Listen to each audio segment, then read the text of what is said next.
Gully മീഡിയയിലേക്ക് സ്വാഗതം. എൻ്റെ ചാനൽ ആദ്യമായിട്ട് കാണുകയാണെങ്കിൽ സപ്പോർട്ട് ചെയ്യുക, സബ്സ്ക്രൈബ് ചെയ്യുക, ഇതിലേറെ അഭിപ്രായം കമൻറ്റായി രേഖപ്പെടുത്തുക.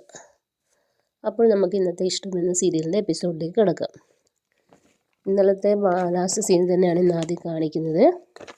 രചന ഇഷിതയെ അമ്മയുടെ സ്ഥാനത്ത് നിന്ന് അവിടെ നിന്ന് മാറ്റുന്നതാണ് ആദ്യം കാണിക്കുന്നത്. എന്നിട്ട് വീണ്ടും പറയുന്നു, ഈ സ്ഥാനത്ത് ഒട്ടിപ്പിടിച്ചിരിക്കുന്നതിന് എഴുന്നേൽക്കാൻ പറയുന്നു. അങ്ങനെ ഇഷിത എഴുന്നേൽക്കാൻ നിൽക്കുമ്പോഴത്തേനും ചിപ്പിയും മഹേഷ് ഇഷിതയുടെ കയ്യിൽ പിടിക്കുന്നു. കുറച്ച് നേരം ഇഷിത മഹേഷിനെ നോക്കിയിട്ട് മഹേഷിൻ്റെ കൈ തട്ടി മാറ്റിയിട്ട് ഇഷിത എഴുന്നേൽക്കുകയാണ് ചെയ്യുന്നത്. എന്നിട്ട് രചനയെ നോക്കുന്നു. രചന ഭയങ്കര സന്തോഷത്തോടെ ആ പീഠത്തിൽ പോയി ഇരിക്കുകയാണ് മഹേഷിൻ്റെ തൊട്ടടുത്ത്. മഹേഷ് ചാടി എഴുന്നേൽക്കുന്നു. അപ്പം പൂജാരി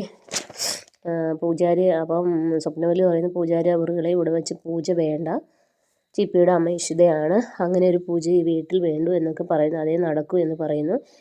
അപ്പം രചന പറയുന്നു, ഈ വീട്ടിലല്ല, എവിടെ പൂജ നടന്നാലും ഈ രചനയായിരിക്കും ചിപ്പിക്ക് ബാലനാരി പൂജ നടക്കുക എന്ന് പറയുന്നു.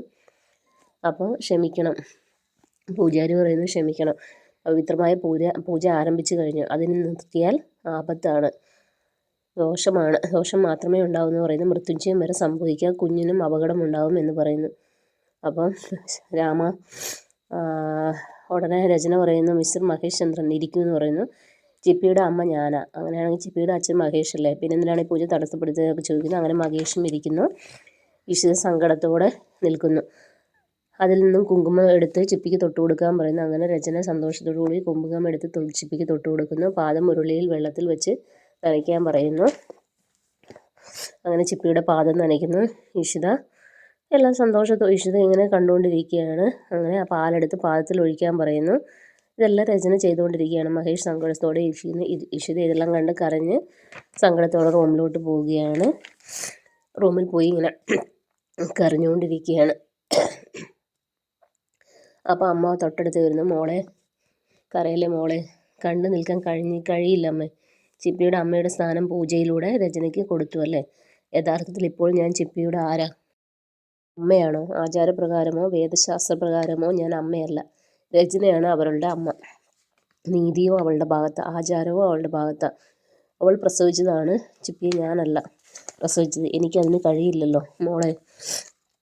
പൂജ സ്ഥലത്തിന് മുന്നിൽ അവളത് പറഞ്ഞില്ലേ, അമ്മയുടെ സ്ഥാനത്ത് നിന്ന് അവൾ എന്നെ എഴുന്നേൽപ്പിച്ചില്ലേ, ചിപ്പിയുടെ അമ്മ ആയതിലും പരിഹസിക്കപ്പെടുകയാണ്. ഇവിടെ ഇവിടെ വേറെ ആരും അത് അംഗീകരിക്കുന്നില്ലല്ലോ മോളെ എന്നൊക്കെ പറയുന്നു. അങ്ങനെ അവളെ ആശ്വസിപ്പിക്കുന്നു.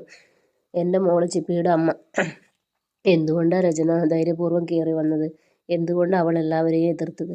എന്തുകൊണ്ടാണ് പൂജാരി പോലും അവളുടെ ഒപ്പം നിന്നത്? ഒരു സ്ത്രീക്ക് ദൈവം കൊടുക്കുന്ന ഭാഗ്യം, ഒരു കുഞ്ഞിനെ ഗർഭം ധരിക്കാനുള്ള കഴിവ്, എനിക്കതില്ല. അയ്യോ മോളെ, അതൊരു കുറവായി എനിക്ക് തോന്നിയില്ല, പക്ഷേ ഇന്ന് എനിക്കത് തോന്നി എന്ന് ഇഷിത പറയുകയാണ്.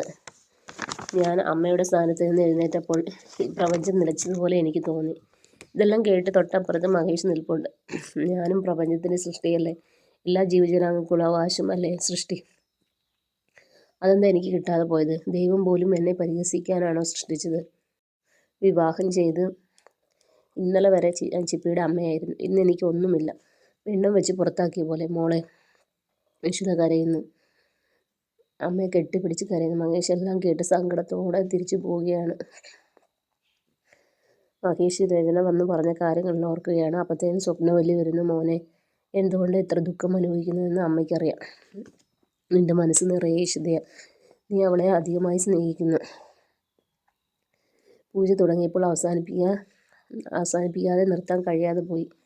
പൂജാകർമ്മങ്ങൾ തുടങ്ങിക്കഴിഞ്ഞാൽ നിർത്താൻ പാടില്ല, അല്ലെങ്കിൽ ജീവനോടെ അവൾ ഇവിടെ നിന്ന് പോകില്ലായിരുന്നു. ഇഷിതയെന്ന് പറഞ്ഞ് അങ്ങനെ ഇഷിതയെ ഇനി എന്ത് പറഞ്ഞ് സമാധാനിപ്പിക്കണമെന്ന് മഹേഷ് ചോദിക്കുന്നു. അറിയില്ല അമ്മേ, അമ്മ എന്ന സ്ഥാനത്ത് നിന്ന് എഴുന്നേറ്റപ്പോൾ പ്രപഞ്ചം നശിച്ചതുപോലെ അവൾക്ക് തോന്നിയെന്നാണ് അവൾ പറഞ്ഞത്.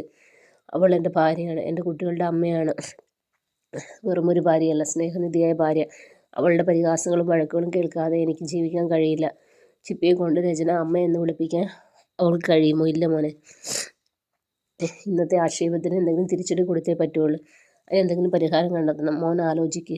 ഇഷിത ചിപ്പിയിൽ അമ്മയ്ക്കുള്ള അവകാശം സംരക്ഷിക്കപ്പെട്ടേ മതിയാവൂ എന്ന് പറയുന്നു. അങ്ങനെ എല്ലാവരും കൂടെ ഇഷിതയെ ആശ്വസിപ്പിക്കുകയാണ്. മോളെ സങ്കടപ്പെടരുത് എന്നൊക്കെ പറഞ്ഞ് എല്ലാവരും ആശ്വസിപ്പിക്കും.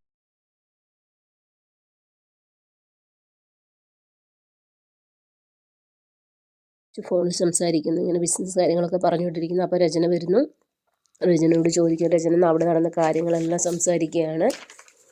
ഇഷിത ഇറക്കി വിട്ട കാര്യങ്ങളെല്ലാം സംസാരിച്ചുകൊണ്ടിരിക്കുന്നു. അപ്പം വെരി ഗുഡ്, ഇങ്ങനെ തന്നെ വേണം ചെയ്യാൻ എന്നൊക്കെ പറയുന്നു. അപ്പോൾ ഇതിന് അവൾക്കൊരു ഫോൺ വരുന്നു.